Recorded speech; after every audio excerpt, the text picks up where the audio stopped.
O Monte do Templo tem um significado muito grande dentro das profecias.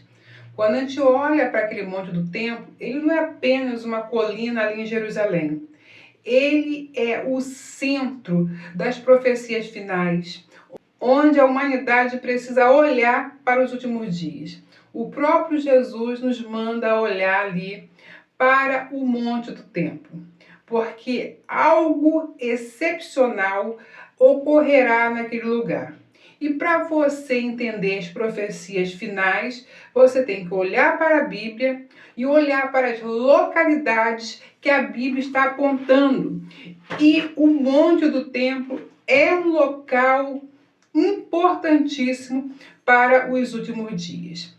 No último vídeo nós falamos sobre o Monte do Templo e o que pode vir a acontecer ali. Houve algumas dúvidas, algumas perguntas.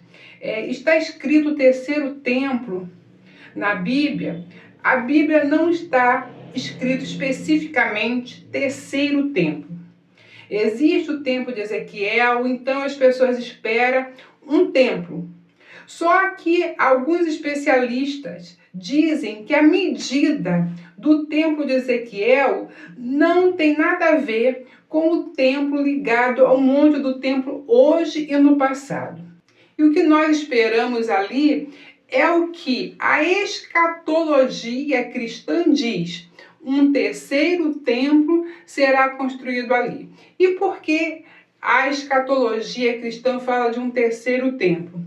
Porque se entende que a palavra está apontando para um homem que vai assentar num lugar santo, no lugar onde o Senhor Jesus diz para olhar.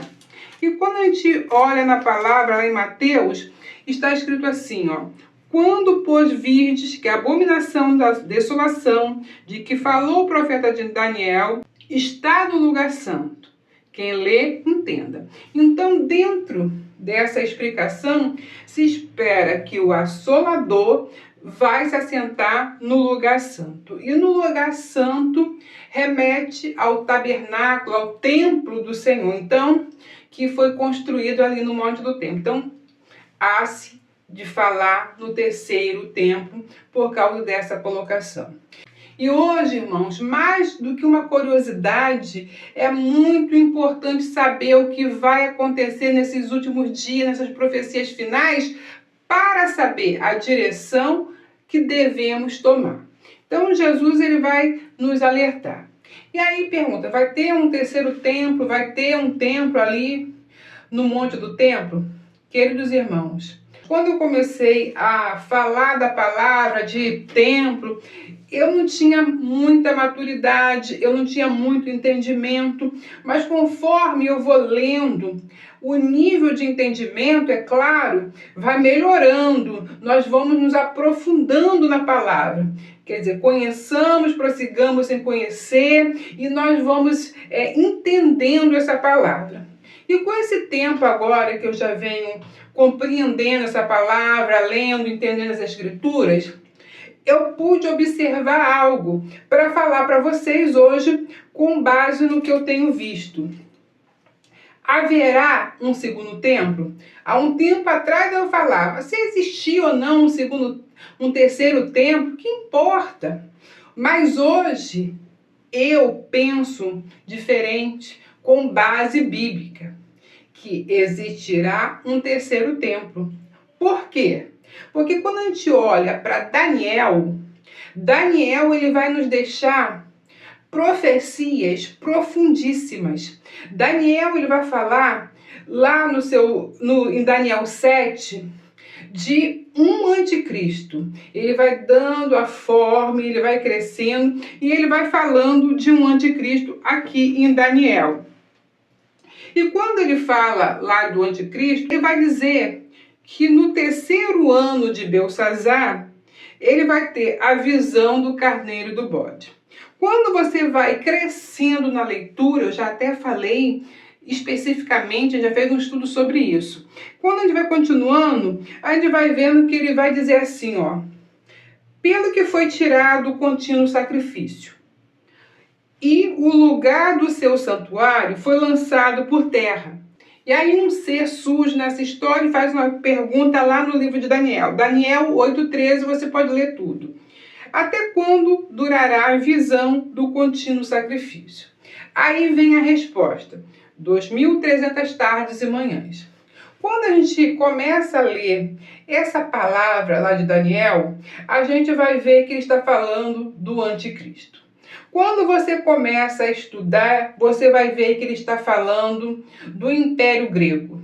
E você vai ver ele numa crescente falando dos imperadores, dos governos, que houve 4 e eles caíram. E ele vai mostrando tudo isso ali no livro de Daniel, que a gente já estudou. E eu não estou fazendo estudo, estou querendo mostrar como a gente vai identificar o templo nos últimos dias. Então, Daniel ele vai mostrar tudo isso. Irmãos, quando nós chegamos no período de Macabeus, lá em 167, mais ou menos, antes de Cristo, nós vamos ver essa passagem de Daniel acontecendo ali. Vai ser dito, tudo que foi dito por Daniel vai ocorrer justamente no período dos Macabeus, que é o período interbíblico. O que acontece ali? Um homem chamado Antíoco Epifânio vai lutar com o exército. Antíoco IV Epifânio, ele vai subjugar os judeus, porque ele vai querer que os judeus mudem toda a sua forma religiosa, e isso vai dar um confronto que eles não vão aceitar.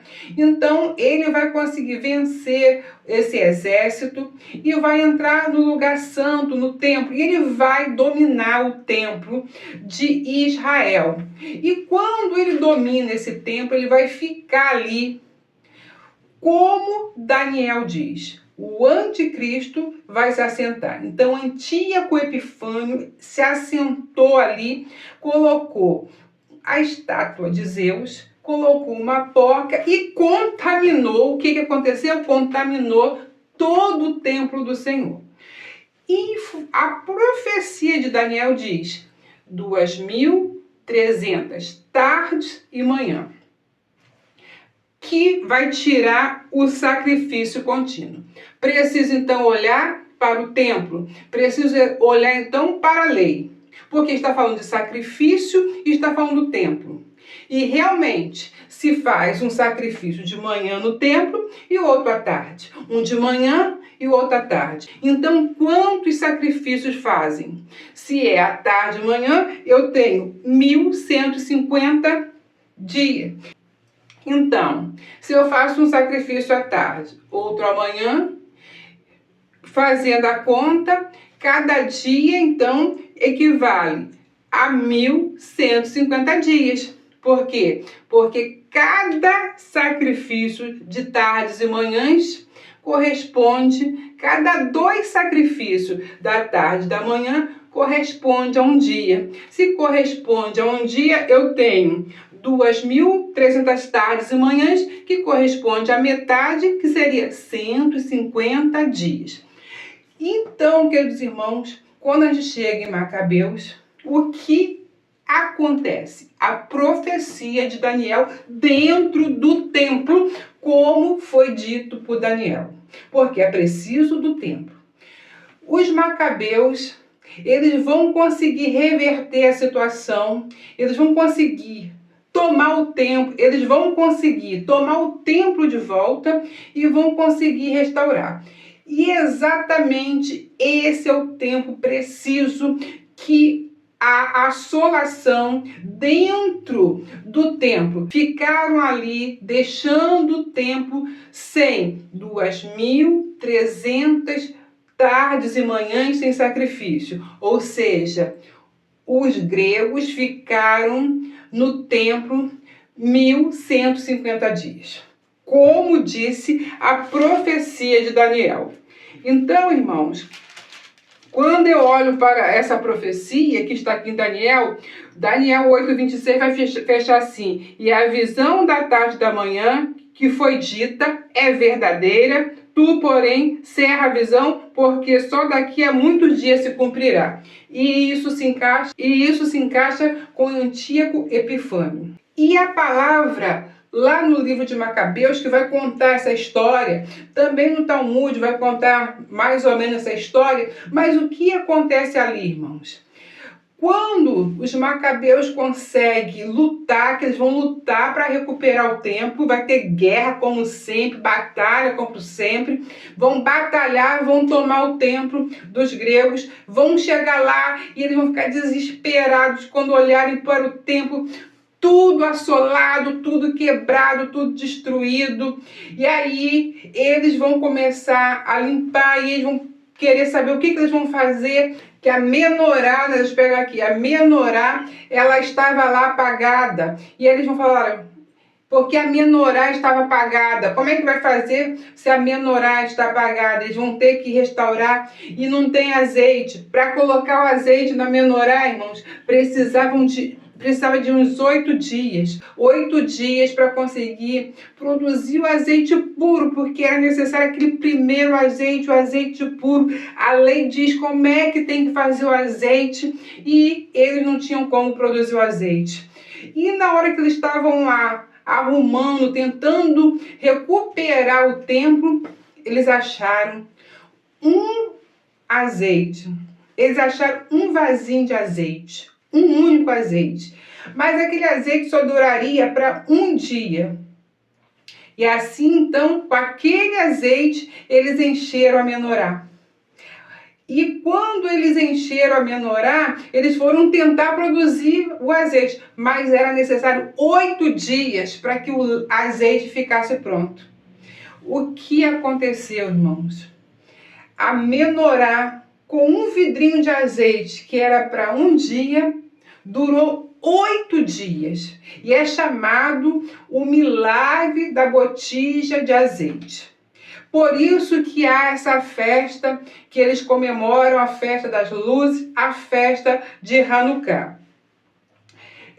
E tudo isso batendo com Daniel, de acordo com Daniel 8, quando você lê todo Daniel 8, você vai ver que é o Império Grego que vai dominar os judeus, e aí vai acontecer isso lá em Macabeus. Dentro de quê? Do templo. Por isso que eu estou falando do templo. Então nós temos um homem chamado Antíoco Epifânio, que a gente não sabia o nome até aqui no livro de Daniel, nós não sabíamos o nome, mas hoje nós sabemos que o nome dele é Antíoco Epifânio IV, e ele ficou na história. Só que a história vai nos jogar lá para frente, nos últimos dias. Porque Deus deixou um alerta lá, antes de Cristo, Deus nos deixou um alerta do que vai acontecer nos últimos dias. Deus é bom o tempo todo. Quando a gente busca a palavra, Deus vai revelando para nós. Deus diz, esconderia eu alguma coisa do meu servo Abraão? Porque ele me amou. Me amou de forma que entregou seu filho. Então, irmãos, é o que eu falo. Hoje, quando a gente começa a buscar e pedir a Deus, Deus vai nos revelando o fim. Então, nós já temos o que vai acontecer. O que já aconteceu foi só um começo. Deus dando uma nuance do fim. Aí, quando a gente vai para o livro de Daniel 7, ele vai nos dizer de um anticristo. E quando ele fala desse anticristo, ele muda um pouco o rumo da história. Ele vai colocar uns acréscimos que nossos olhos se abrem. Não tem como não se abrir. Ele diz que 10 pontas, que tem 10 cabeças, que outra subia, diante do qual caíram 3, da qual a ponta... daquela ponta, digo, que tinha olhos, era uma boca que falava grandiosamente, olhava, e aí ele vai falando das 10 pontas, e quando ele começa a falar desse anticristo, ele vai nos jogar para os últimos dias. Por quê, irmãos? Tem alguns irmãos que falam, não, porque já aconteceu, o anticristo já veio, já surgiu, mas olha só, Antíoco Epifânico, isso tudo vai acontecer antes de Cristo, que tem essa experiência desse homem que vai destruir tudo, vai contaminar o templo. Mas aí, irmãos, quando a gente chega aqui em João 10, 22, depois de Jesus, depois dos Macabeus, 10, 22, nós vamos ver assim. E em Jerusalém, olha só, e em Jerusalém havia a festa da dedicação, e era inverno, e Jesus passeava no templo, no alpendre de Salomão. E rodearam-no, pois, os judeus e disseram, até quando terás a nossa alma suspensa? Se tu és o Cristo, diz-nos abertamente. Então, você percebe que o nosso Jesus, ele vai estar no dia da festa da dedicação, que é a festa do Hanukkah, que é a festa onde os judeus comemoravam a vitória dos Macabeus contra essa contaminação do templo, que eles comemoram 8 dias de festa, porque foram 8 dias do milagre, das luzes ficarem acesas, da menorá, ficar acesa 8 dias. Então eles comemoravam. Quando finalizou o 8º dia que eles tiveram o azeite, o milagre não permaneceu mais. Então eles já tinham azeite, colocaram o azeite e o milagre durou 8 dias. Uma botija de azeite que era para um dia, durou 8. Então foi um milagre. E Jesus está nessa festa. Jesus está comemorando. Jesus está ali nessa festa, comemorando, festejando.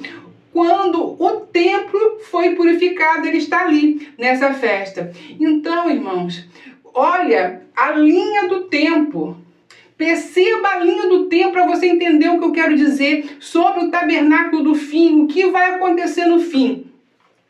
Aí Jesus, ele vai dizer assim para a gente, olha, quando virdes a abominação da desolação de qual falou o profeta Daniel, está no lugar santo, quem lê, que entenda. Se ele está dizendo isso lá no sermão final, é porque algo virá ainda. Porque se aquilo já tivesse acontecido, ficou no passado, ele ia tocar? Não. Mas ele está dizendo para nós, irmãos, olha, tenham cuidado. Vai acontecer agora o que Daniel falou ali em Daniel 8, ele está falando do anticristo final. E aí Jesus fala que ele vai se assentar e Jesus vai e diz igual Daniel, ele vai estar no lugar santo de novo. Esse anticristo final vai estar no lugar santo de novo, porque a palavra de Daniel se comunica com a palavra de Jesus e vai ter que acontecer no fim. Então Antíoco Epifânio foi uma sombra, mas no final virá algo muito pior. Então, queridos irmãos, ali no monte do templo, terá que se levantar algo ali para que aconteça as profecias bíblicas, para que se aconteça o que foi profetizado. Daniel 7:25. E proferirá palavras contra o Altíssimo, e destruirá os santos do Altíssimo, e cuidará em mudar tempos e a lei. E eles serão entregues nas suas mãos por um tempo, tempos e metade de um tempo. O que vai acontecer, queridos irmãos? olhem para o monte do templo, porque quando se assentar esse homem que Jesus fala, abominação da desolação, quando ele se assentar ali, ele vai ter que se sentar para que a profecia se cumpra. Quando ele se sentar ali, olha o que o Senhor nos fala: um tempo, 2 tempos, metade de um tempo, 3 anos e meio. Então, quando alguém se assentar ali, 3 anos e meio. E aí a palavra diz que o Senhor ele vai diminuir o tempo por causa dos santos. Aí a pessoa fala: eu não vou estar ali. Quem são os santos? E aí você mesmo responde para mim. E aí eu quero ler aqui o sermão que o Senhor deixa.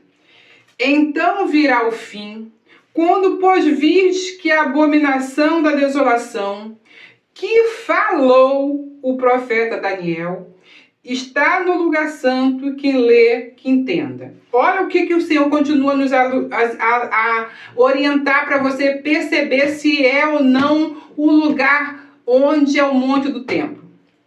Então os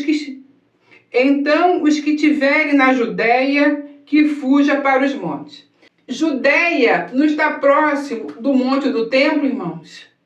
Se está na Judéia, o que ele está falando, fuja para os montes. Então, ele está mandando fugir.